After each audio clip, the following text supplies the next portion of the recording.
Hey everyone, welcome back to our channel. Today I'm going to show you how to add debit card to Flipkart account.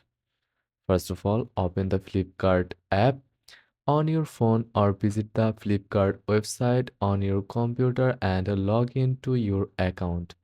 If you don't have one, sign up first. Once you are logged in, tap on your account icon on the website. This is located in the top right corner. Then click Payment Methods or My Payment options.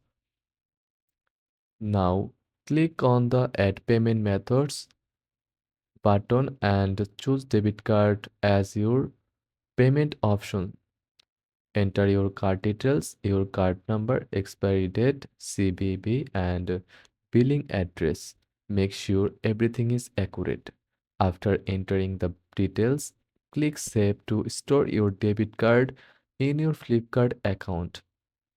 You will now be able to use it for any future purchases. And that's it. Thanks for watching.